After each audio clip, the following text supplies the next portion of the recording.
everybody? Welcome back to another week of the Lollygaggers Dynasty Recap. We are here. We have made it, folks. The quarterfinals have ended. The semifinals have ended. We are entering the final matchup of our Dynasty season. Now, it is not the final week because, of course, it is a 2-week matchup. But after pretty much everything you could ask for in a semifinals here, we are here to recap it all. I am your host, Zang, and of course I am joined by Ace Garcia. How are you doing, my friend? Oh man, it's great. We're finally at the pinnacle of what we've been waiting for all season long. The finals are here. They are here. Before we get started, I want to put out a disclaimer. Hideki, I love you. You are truly somebody I consider like a great friend. I'm so sorry. This is going to be a rough listen, man. If you need to turn it off, that's okay. Because, I mean, we're all in the Discord. Point 8 is... brutal. All caps brutal. It does not get much worse than that. And, we feel for you. We are here. We are here for you. We love you. And I promise anything we say tonight is certainly not to dig at you, but more just to highlight how insane that was. Because wow, what a finish. We'll obviously get things started off with our matchup minute. We are going to start with Flaming Prius versus JMC. This was our Flaming Prius coming in as the 6th seed here. Obviously, maybe underseeded a little bit following that, sort of late season slump that he had, but he did come in as a 6th seed. We're seeded where we're at, so he was 6, and JMC with that 2 seed, tied with the best record for Mike to finish the season. Things started off pretty closely for the two of them. Prius with 40 points and JMC with 49 on that first day. Flaming Prius did have Lodolo rack up 20 points for him, while Royce Lewis got 19 for JMC over on the other side. Big time, boomer bust bat for him there, who had quite a bit of boom on Monday. On Tuesday, we saw just a 10-point differential separating the two of them as JMC held the lead with 57 points to 47 over on Prius' side. Nothing too stand out on his team over there, but for JMC, it came down to a couple of guys, both in the positive and in the negative. Joey Cantillo, his long-lost cousin, did rack up 40 points for him. Very, very solid there. On the not-so-solid side, Fernando Cruz with minus 18. That from the Yankees relief pitcher. A little bit of a 1-2 punch there. I'm sure that was not a lot of fun to watch for his Yankees. And then also, oh no, that guy's on my fantasy team. That is never a good feeling for JMC, but he was able to hold the lead through that day. Didn't last through Wednesday, though, as Prius did pull up 109 points, 12 from Caminero and 27 from Skeens were the main contributors there, while over on JMC's side, it was just a 27-point day. He did get a solid 20 from Rodon and 17 from Yuri Perez, which is good, but not great. Obviously, he's had some 40-plus points there, so you hope for a little bit more, but not bad. Was a little bit tricky on this day, was minus 7 overall from his hitters. I didn't record individual hitters because there's a bunch of minus 1s, minus 2s, but overall in the day, his hitters did have minus 7. So a bit of a tough day on the hitting side for JMC there on Wednesday, but it would get a lot better for him on Thursday as he racked up 80 points. 10 from Rice, 17 from Judge, 22 from Gavin Williams, and 28 from Cam Schlittler.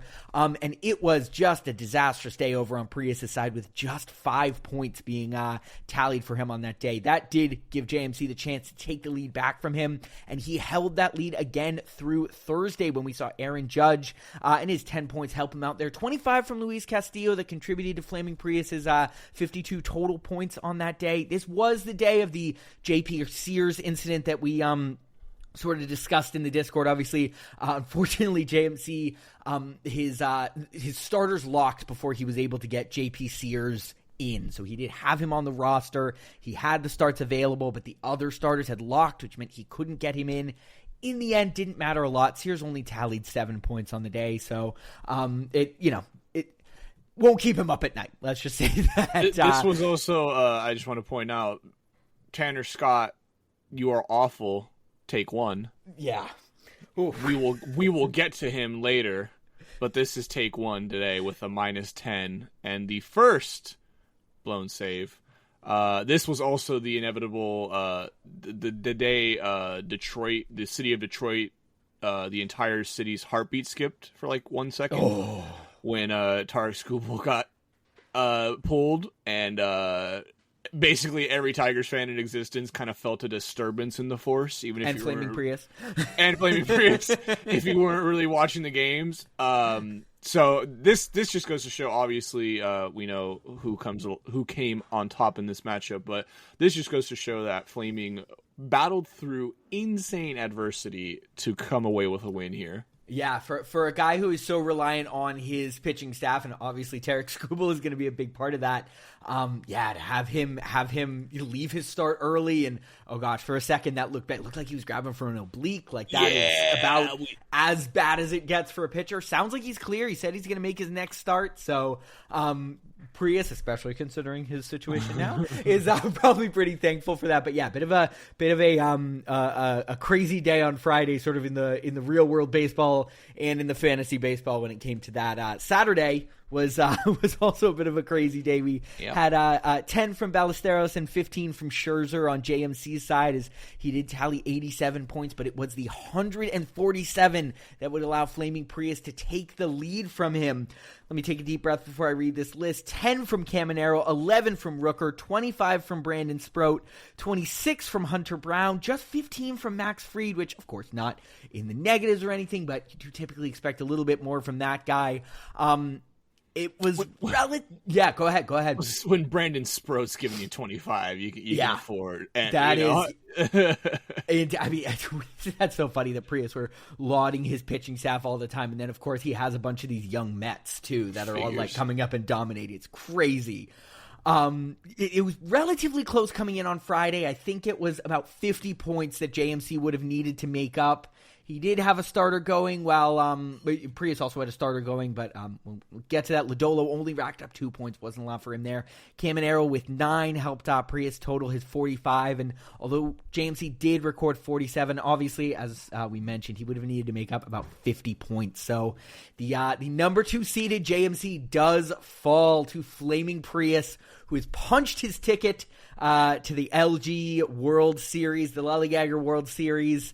And we have a lot to look forward to here. Yes. Prius, I think, put on display how incredible his staff can really be, where Phil Maton, the relief pitcher, was his best pitcher this week. Wow. And he still won the matchup. And that is because you got great performances from Sproat, from Hunter Brown, from Skeens, from Castillo, from Lodolo, at least on his first one. And all of these guys just got one start. So obviously, when guys, we always talk about, if they get just one start 1 week and then they get, they probably get 2 starts next week. Well, he's got 2 weeks. So Prius has got a lot to look forward to. 33 from Junior Caminero, not bad either. Certainly can't get upset about any of that. Over on JMC's side, just that one last time, Aaron Judge, of course, putting up 45 points for him, always helpful. And Joey Cantillo with 40 points was his best pitcher. It's tough. Obviously, this is like a point where I so badly don't want anyone to lose, because I want to see JMC play in the finals. I really want to see Flaming Prius play in the finals too. It's tough at this point of the year. Obviously, an unbelievable run for JMC. It just it didn't quite spin out the way he had hoped, but fantastic run. Little round of applause for him, and congratulations, Flaming Prius, on punching the first ticket to the Lollygaggers World Series.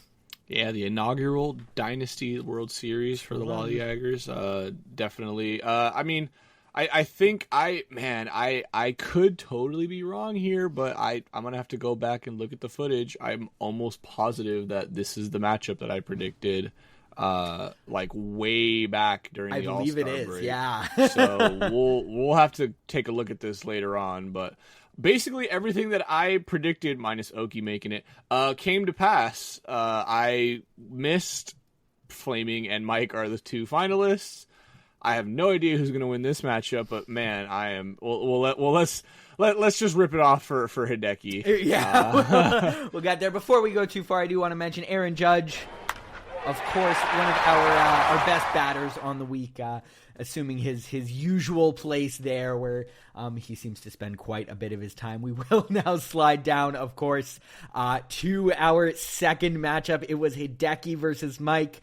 Hideki, I believe, coming in the 4 seed, with Mike having that 1 seed there. This was a phenomenal matchup. Oh my gosh, there's so much to go over here. Yeah. It didn't start off strong for Hideki. 65 for Mike on that opening day, just 14 for Hideki. 32 from Brian Wu on that first day did help Mike out with that lead. He held it on Tuesday with 82 points. Hideki with a much stronger day on that one with 67 points, 39 of those coming from Ranger Suarez. On Mike's side, Mookie Betts with 13 and Zach Littell with 24. We'll get used to one of those names pretty quickly as we will run through this matchup. On Wednesday, Mike continued to hold the lead with his 122 points to 90 over there on Hideki's side.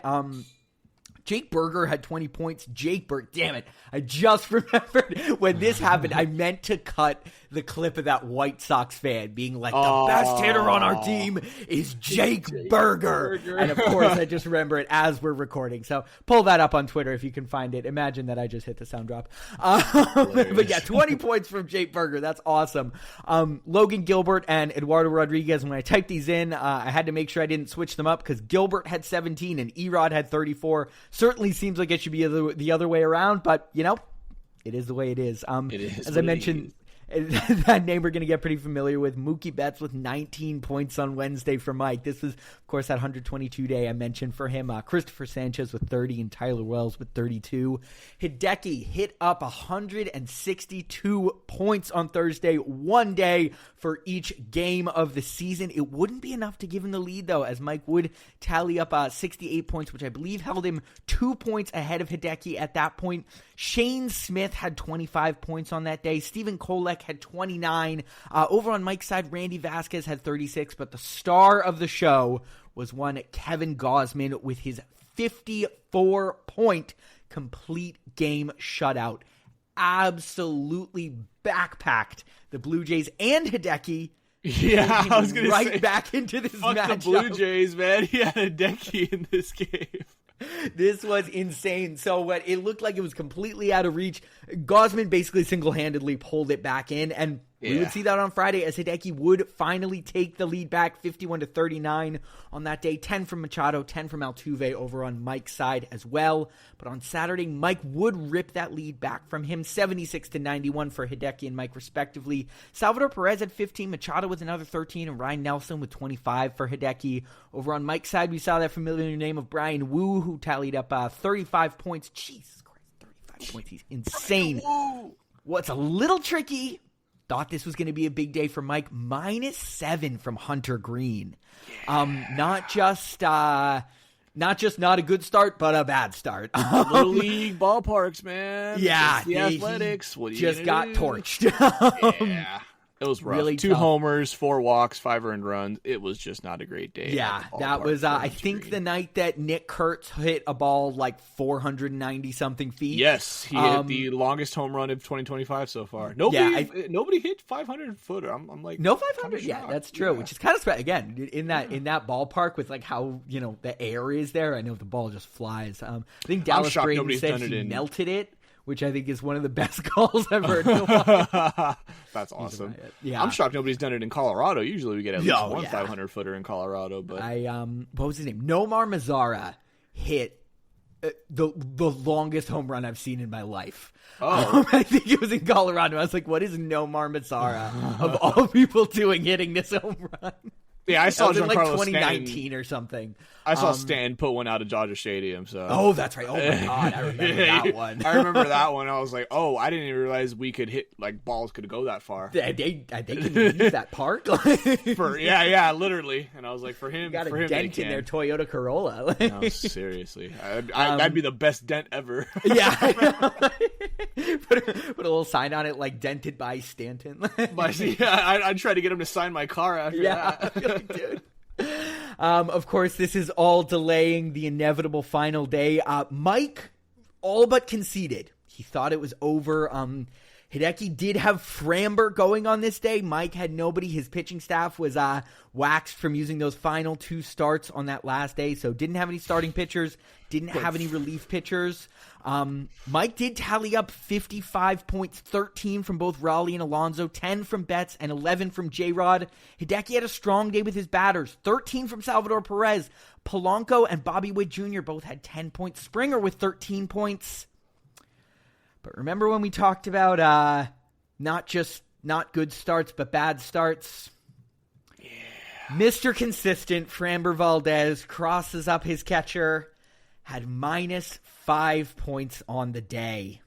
The matchup ended 523.9 to 523.1. It still hurts every time you say it. It's so painful for Hideki. Oh my God. 0.8. And this is where it's so brutal because we'll jump down to bench blunders. He's got 2 guys on here. Christian Moore, who was left in the minors on Sunday, tallied up 8 points. Spencer Horowitz had 10 points on Friday. Ryan Weathers had 23 on Thursday. Obviously, not a math pod. We'll jump back to that joke that we've stolen, but all of those are more than 0.8. And if you think it can't get any worse, the 3 Angel hitters he started combined for more than -10 points. Taylor Ward with a -3.6, Mike Trout with a -3.6, both of them going 0 for 4 with 3 strikeouts, and Joe Adele going 0 for 4 with a strikeout of his own. Okay, 10-second moment of silence, maybe. We'll make it 5. Yeah, let's do 5. Let's do 5. All right. Good call on 5 because even that felt long. 10 would have felt ridiculous. Yeah, 10 would have been brutal. That's a long time. Hideki, I love you, my friend. I'm not trying to be mean. This is, outside of context, the most brutal fantasy loss I've ever seen in my life. With the context, oh my God. I mean, man, yeah. Starting your best pitcher is what lost him this season. I mean, this is what makes the loss so brutal, and it sucks when you do lose by less than a point because you can basically micro analyze any move, and it's like, oh well, if you would have done like, yep. It's just there's so many brutal ways there's so many different dynamics you could look at this loss from. You could look at it like you said, most consistent pitcher crosses up his catcher, karma bites him in the ass. Your hometown batters, all 3 of them, combined for 0 for 12, 7 strikeout performance. His cult hero, Ramon Laureano, -1.2. God. It's almost like everything, it's almost like the universe just said no. Yeah, it does feel like that. I'm sorry, Hideki. Absolutely I promise insane. This is genuinely not to bag on you. Not at all. Genuine props. We're gonna take a moment just to celebrate Hideki a little bit, and then we're gonna move on to Mike, who equally deserves so many props. But obviously this is a league poll. Like none of us are experts, but to take, and I said this in the Discord, to take a team that was voted as one of the worst and to make it this far and literally be within like a fraction of a point of taking down consensus the best team in the league is just unbelievably impressive. And not like everybody just overperformed. Like he busted his ass here. 100%. He worked the wires. He made great trades. He made like tactical decisions and started the right guys. And so like genuinely, Hideki deserves, I think, so much praise for how this season went. And it really does feel, you put it so well. Like I almost had that feeling, but couldn't quite verbalize it. Like it almost felt like something just said, you're not going to win, because everything said that he should have given the context. And, He did. I just want to make it. Hideki, I'm so sorry. I just need to point this out. The one Angels batter that he did not play, Christian Moore, had 7.8 points. He hit a home run. Left in the minors. Yeah. That is. It's about as tough as it gets. God, man. It really is. If ever, I'm sure Mike feels for his opponent too. If you're ever gonna feel for your opponent, this is a week when you feel for your opponent. This is the day. Yeah, it really is. And just to pivot and put our attention towards the victor in this series, Mike. Yes. Literally, the only way I can describe his season is an absolute masterclass in trading. Yes. We did all of those segments that were like, is Mike's team better or worse? It's fucking better. You look at this. Spoiler alert. The lineup in particular is godlike. Yeah. It is unbelievable. And like, similarly to Hideki, Mike put in the fucking time here. He made the right trades. He made the pickups. And he took chances. Like, he took, I commend the way he took some pretty serious swings, especially in like the first season. Oh, he got shafted on some trades too. Yeah, absolutely. Make no mistake. This is not like you should always make as many trades as you can. No, I mean, let's just very quickly look at some of the players he's lost to injury and that he traded for. Mm-hmm. He lost Zach Wheeler to injury. He lost Kyle Finnegan to injury. He lost Emmanuel Clase, not to injury, but he's just not playing. He was also somebody that he traded for. He was playing some, let's call them fantasy sports of his own. Yes. He Seiya Suzuki on the injured. Jose Altuve left the lineup, but he's kind of day to day. Evan Carter out of the so he's just Bo Bichette. I mean, he has just so many injuries. And he's still fucking dominant, man. Yeah. Like, it's insane. Yeah. Raleigh, Alonso, Devers, Bellinger, J-Rod, Mookie Betts. That's literally an all-star lineup. That unbelievable. Like, if that was an all-star roster, I'd be like, yeah. You'd be like, that's the all-star. Jeez. So, huge props to both of these teams. Frankly, to all four teams. We have seen, get a little sentimental. This has been the most fun I've ever had playing fantasy. I think a lot of people have felt the same way. And part of the reason for that is it's so competitive. There's not that team that is, their manager drafts, they make moves in weeks 1 and 2 and then stop playing. Like, we don't have that. Everyone is going so all out to win. And to make it this far is like a genuine... it's something really to be proud of, and obviously all of these teams are set up well for the future. So congrats on making it here, everyone. We are going to sort of turn our attention now to that future as we there's not much to preview here. We are so familiar with these teams, but we do have our finals all set. Mike versus Flaming Prius, the first annual, we hope of many years, Lollygaggers World Series. It has been described, I think, very aptly as the the best offense versus the best pitching, and it really is. Prius's pitching staff, I think, is going to thrive very well in a 2-week format. And you know what? I think Mike's bats will do pretty well as well, given the fact that there are 2 weeks. So if a hitter has a cold 3 or 4 days, that doesn't sink their week.